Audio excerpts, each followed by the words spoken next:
anamnesa kan ibunya duduk, ya, berhadapan sama bidan.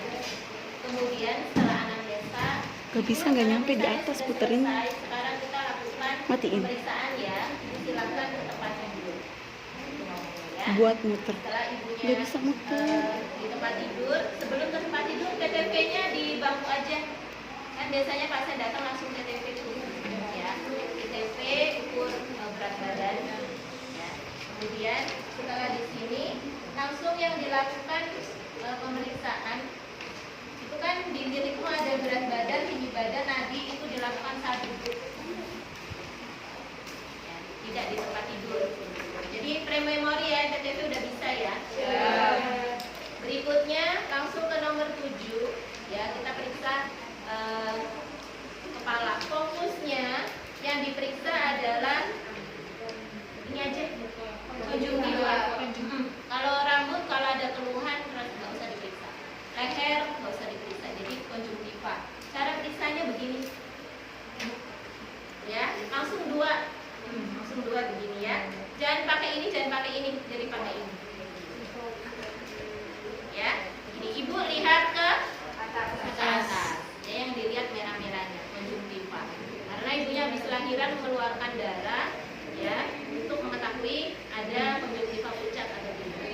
Nah, setelah di konjungtiva langsung ke mamai. Ya, urutannya apa? Ada yang lewat. Kalau leher diinspeksi nggak perlu diinspeksi kalau nggak ada keluhan. Langsung ke maming, payudara. Ditanya, ya, ibu nyusui. Asinya banyak bu? Banyak. Ya, kalau seandainya payudara nggak ada keluhan, nggak diperiksa ya nggak apa-apa. Ya, kecuali ada keluhan, misalnya payudaranya bengkak.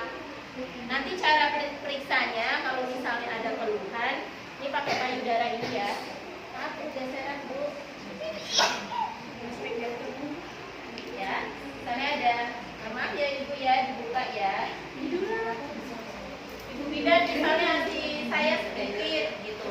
Terus ada misalnya bengkak, ya. Misalnya ada sumbatan dan sebagainya, itu baru diatasi sesuai dengan kasusnya.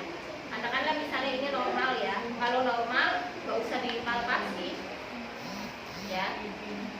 Kalau misalnya diinspeksi ibu asinya banyak, dipencet areolanya, dilihat aja ada putihnya lecet, bersih atau enggak, ya. Kalau tidak ada apa-apa, ya udah inspeksi aja.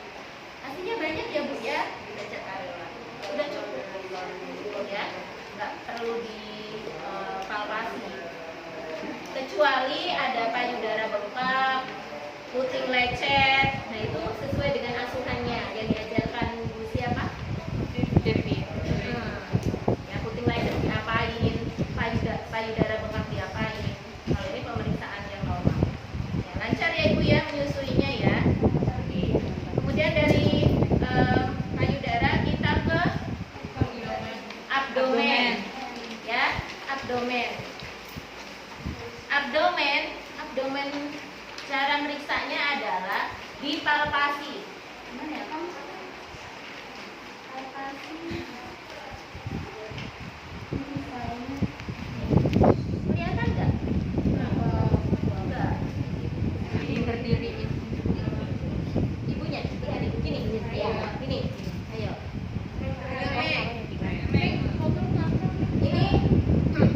Ini ibunya tidur terlentang ya ceritanya. Nanti jangan kamu suruh begitu.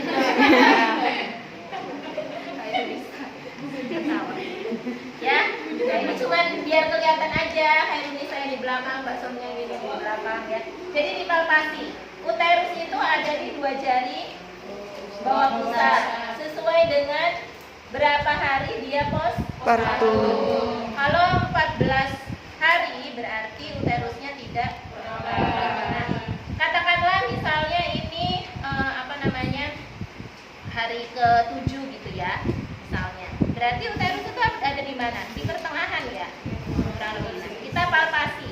Cara palpasinya seperti kita palpasi hamil, ya. Kita palpasi.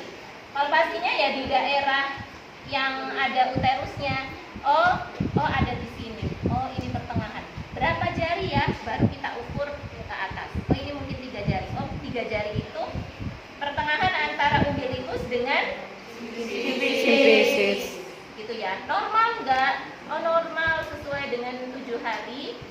Uterusnya setinggi setengah pusat simfisis. Gitu ya. Diukurnya pakai, ya kasih jalan bapaknya. Iya Pak, monggo. Ya, ukurnya pakai jari, bukan pakai metelin. Ya, pakai jari. Berapa jari? Kalau misalnya dia 8 jam atau 6 jam berarti 2 jari. Palpasi dulu. Ini kita palpasi sambil meraba. Apakah uterus ini ngejendol? Kalau ngejendol kayak gini rabaannya keras berarti kontraksinya bagus. Ya. Tapi kalau rabaannya ini keras, ini lembek nih. Berarti kalau rabaannya kayak gini berarti uterusnya kontraksinya jelek. Harus kayak gini. Ya, harus keras begini uterusnya. Jadi uterus postpartum itu kayak teraba, di sini tuh ada ngejendol kayak ada tumor. Kalau kamu kan, ini saya ini kan udah lemak semua nih, udah turun uterusnya, lembek semua kan. Nah kalau uterusnya postpartum itu ada ngejendolnya di situ, teraba banget, ya, teraba, pasti teraba, nggak susah. Nah kemudian setelah tinggi fundusnya, ya, di pertengahan umbilikus dan simfisis, kita raba di sini ngejendol nggak? Apanya? Kandung kemih. Kita lihat aja. Oh ini kandung kemihnya di sini ngejendol, ibu. Nahan pipis ya, ini kandung kemihnya penuh. Gitu ya. Nanti pipis habis ini. Atau sebelum periksa ibunya suruh pipis. Ya, supaya vaginanya bersih. Kita nggak usah lagi pakai kapas gini-gini boros. Ya, ibu bidannya. Kalau bisa cebok, ibu udah cebok belum?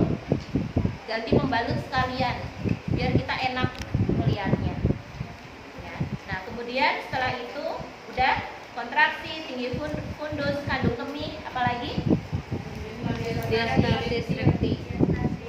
Oke, diastasis recti. Cara periksanya, ini ibunya yang diperiksa adalah di atas 2 jari di atas umbilikus. 2 jari di atas umbilikus. Periksanya posisi tangannya ini disamain dulu jarinya. Kalau gini kan nggak bisa ngukur, disamain dulu nih. Disamain jarinya kita itu begini posisinya. Bukan begini. Tapi begini.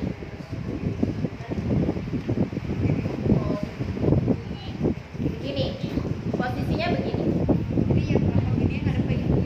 Ya, begini. Untuk ngukur, ini kan 2 cm nih.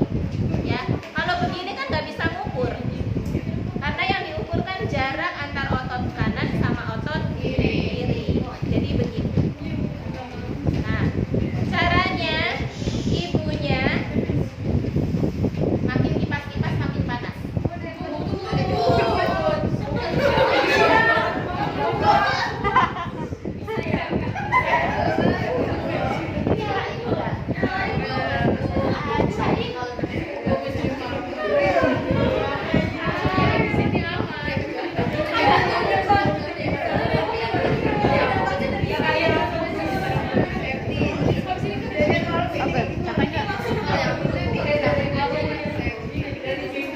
Ya sudah.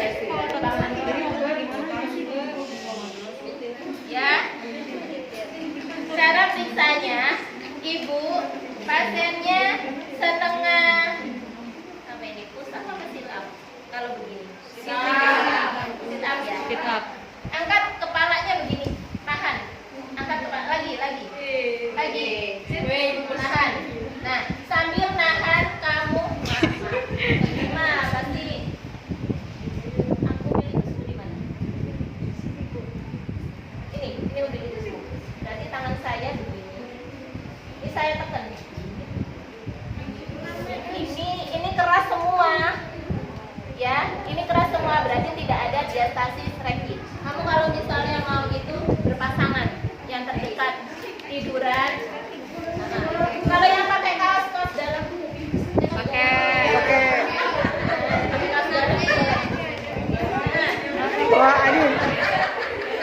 bahaya Adin. Adin bahaya Adin.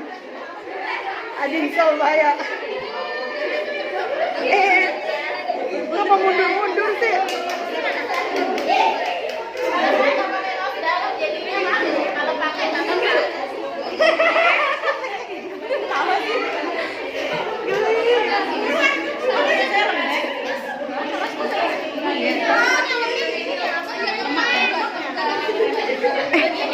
Ini tuh kalau diberhentiin tuh ini berhenti ya. Kalau diberhentiin ini berhenti. Coba pencet. Nanti pencet aja mulai lagi. Makanya kita nggak bisa tekan. Kalau yang kita tekan lembeknya itu lebih dari 2, berarti terjadi diastasis.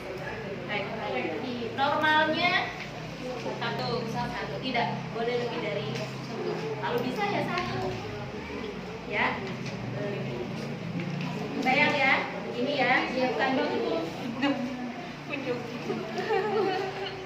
Sama ibu dulu. Udah, bayang. Pertanyaan.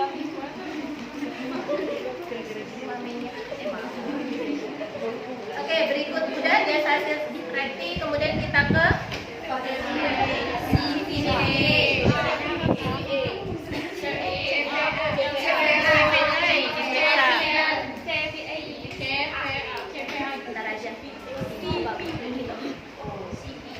yang dipukul Oh, yang mukul ini.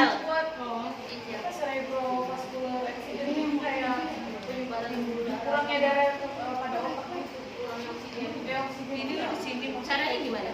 tadi saya baca kayak gitu Nggak tahu itu yang dimaksud itu apa. Tapi yang setahu saya kayaknya itu Yang di- CPAT. iya kayaknya ya Kurang T kayaknya. Nah, CPAT. Kalau yang CPA tadi Mbak Sonia ini, saya CPAT. Yang dipukul itu loh, iya ginjalnya. Radang pamit. Ini CPAT itu nanti aja. Baru ke genitalia atau anogenital. Ya, anogenital karena ibu postpartum tadi dia cebok dulu, ya. Setelah cebok kita bebaskan celana dalam. Di celana dalam itu ada yang namanya pembalut. Kita melihat perdarahan itu dari pembalut. Nggak akan netes-netes di sini, nggak akan. Jadi ngelihatnya di pembalut berapa cc-nya, ya. Kan udah nih dilepas pembalutnya berapa. Nanti pembalutnya kasih ibunya, ya. Dilipat kasih ibunya. Kita pakai handscoon kalau ini tahapannya, ya. Nggak boleh nggak pakai handscoon. Pakai handscoon. Habis itu Bu, lepas Bu ininya celana dalamnya. Terus dilihat pembalutnya seberapa perdarahannya, ya. Kemudian kita pakai ini kita dekatkan. Alat semuanya ada di sebelah kanan. Makanya saya pakai ini dulu. Boleh disiapin, tapi kalau normal nggak perlu sampai kita buka serviks, kecuali ada keluhan, keputihan dan sebagainya. Tapi ini kan masih masa postpartum, lokeanya masih ada, ya. Kalau normal mah nggak usah pakai kursi nggak? spek dulu, Boleh ya. minjem kursi Kita nggak? pakai sarung tangan, ya. Kita pakai sarung tangan. Kemudian ini apa namanya, instrumen ya.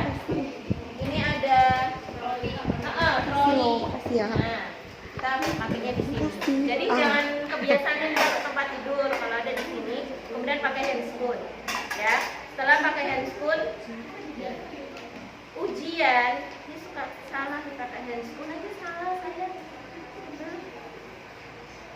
Kan gini, ini kanan. Ini pakai duluan yang mana? Katakanlah ini kiri. Nah, misalnya mau kanan dulu, mau kiri dulu, prinsipnya kan gini. Kalau pertama kali yang dipakai, yang dipegang yang mana? Dalam luar itu yang mana? yang dilipatan ini dalam Gini ya, pegangnya gini. Nggak boleh ngambilnya gini. Salah. Ngerti ya? Oh, saya kayak gini lagi. mau nggak lulusin tuh gimana kasihan. Nih, pegangnya gini ya. Setelah itu pakai handscoon-nya, ya. Mau handscoon, ini benar ya jempolnya di sini ya. Nah, selalu begini dari awal sampai akhir. Tangannya nggak boleh pindah-pindah. Mudah-mudahan muat.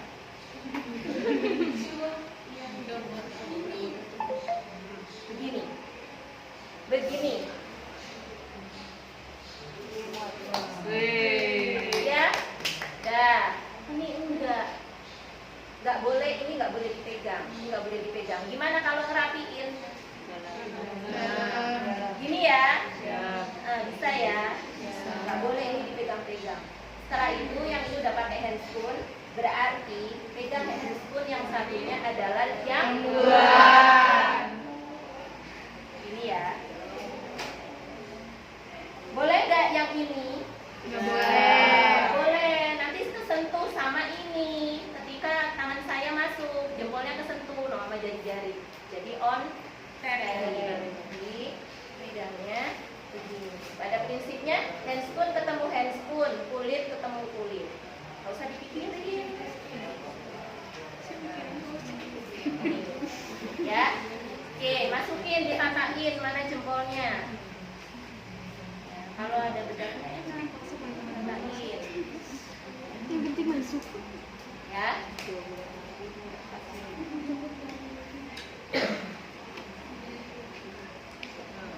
Ya. Ini ya, lepas. Kalau mau ngeberesin ya begini. Jangan Di dalam. salah. Ini dulu, ini namanya PI. Kamu salah ini aja bisa tak ulang ujian. Ya, kalau diploma skill itu lebih strict. Kalau kamu nanti saat profesi, tenang aja, ada masanya. Kalau masa sarjana masih ditoleransi, nanti kalau profesi nggak ada toleransi. Apalagi diploma. Diploma itu skill itu 60%. Harus dia skill lebih pintar daripada teori. Itu diploma. Paham? Ya. Udah nggak boleh lagi kalau udah pakai handscoon begini posisinya, tangannya dikunci. Berarti kalau udah pakai handscoon nggak boleh megang yang lain-lain. Ini udah gitu ya. Nah kemudian ini tadi celana dalamnya udah dilepas sama ibunya. Kamu lihat apa yang dilihat? Dibuka boleh. Ibu mohon maaf ya. Dibuka pakai tangan kiri memang, kalau tangan kanan kan susah. Dibuka.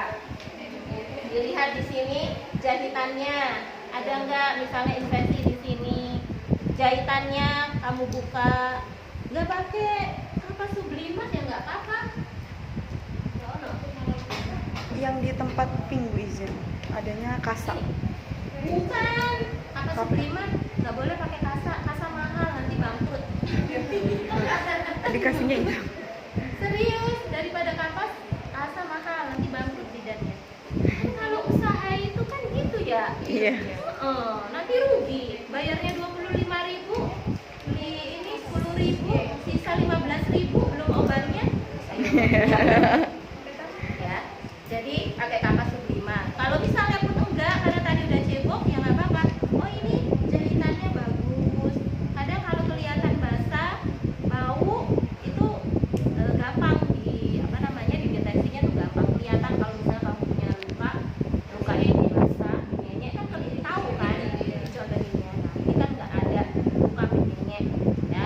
Jadi dia kering. Nanti baunya juga maksreng biasanya. Ya, terus ditekan nih, ditekan. Ada nggak pus? Ya, kamu tekan. Ada nggak pus? Kadang-kadang kalau udah merah, berarti ada lukanya nggak bagus tuh. Dia merah. Ya, yang harusnya kering bersih, ini merah. Terus kalau 7 hari benangnya itu belum diasopsi semua. Ya biasanya 2 minggu kalau itu bagus. Kalau enggak ya 3 minggu antara sebulan baru diasopsi. Ya, oke, itu observasi luka perineum. Apalagi yang diobservasi? Karena konsistensi dan baunya. Oh iya. Lokea itu ngelihatnya di pembalut dan bukan di sini.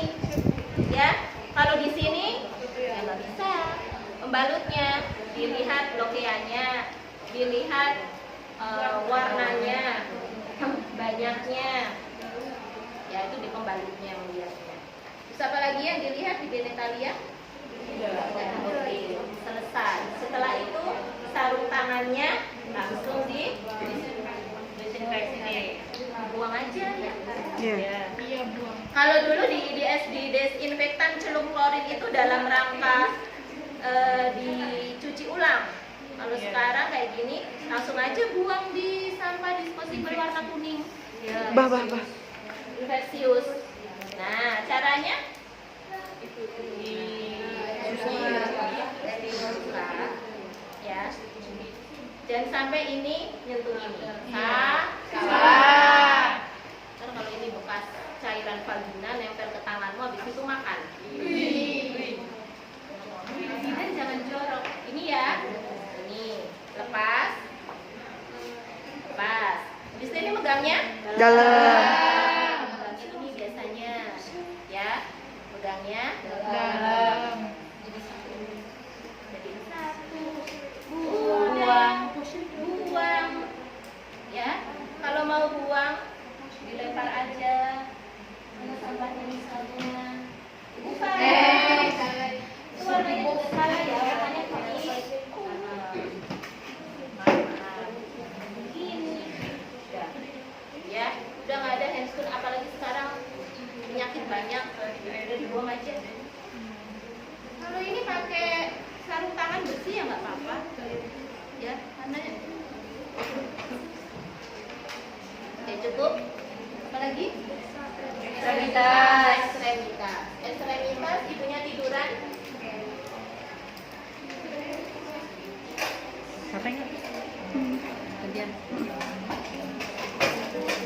Ini nanti upload Periksa ke apa? drive-nya seberapa lama? Dia periksa apa?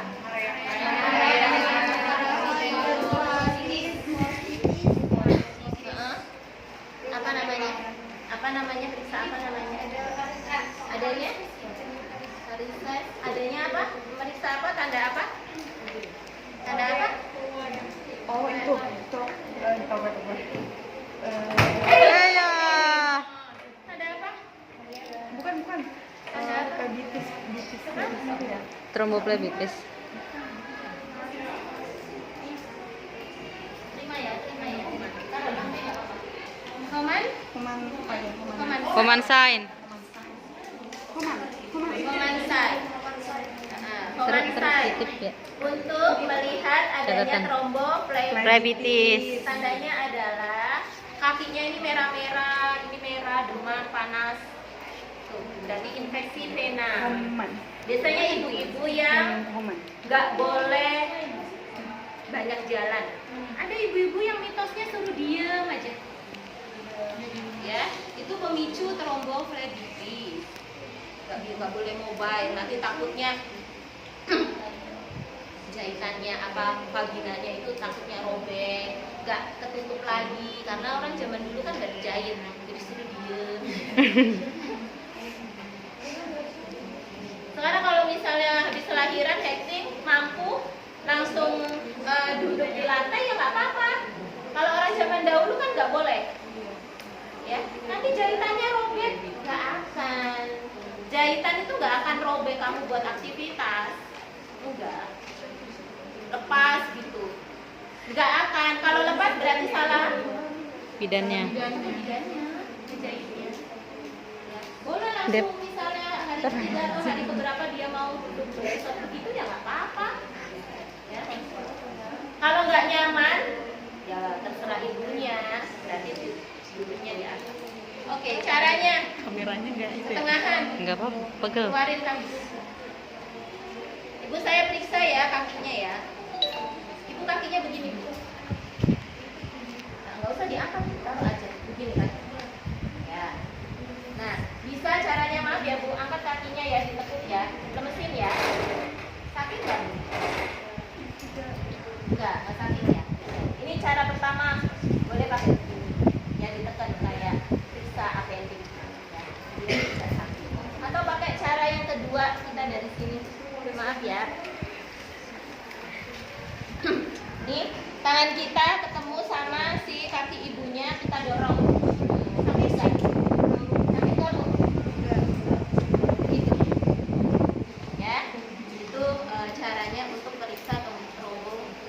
Diabetes. atau pemanasan. Nah, kalau mau periksa ada varises, pakai kaki yang terjauh. Maaf, lihat ada varises di varises kan tempatnya di sini ya. Saya yang punya waktu itu pernah. Ya, saya ini kayaknya udah mengecil sekali. Ya, periksa. Terus yang terjauh kamu periksa. Odem dari metakarpal, tibia dari yang terjauh, kemudian tibia, metakarpal, tibia. Odem. Periksa. Oke, apa lagi? Itu tadi tanda kuman. Apa lagi? Hasil pemeriksaan dicatat pada buku pengembangan atau buku laporan. Selesai sampai sini? Selesai. Ibu, pemeriksaannya sudah selesai. Sekarang bangun, miring dulu, Bu. Meskipun bukan ibu hamil, meskipun kamu juga, kalau kata dokter ortopedi, bangun itu miring dulu. Jangan langsung begini. Kamu miring dulu. Nanti badan mempengaruhi ini tulang belakang. Iya. Kata dokter ortopedi gitu. Nah, apa? Bangun tidur. Setiap bangun tidur juga gitu. Iya, setiap bangun tidur juga begitu.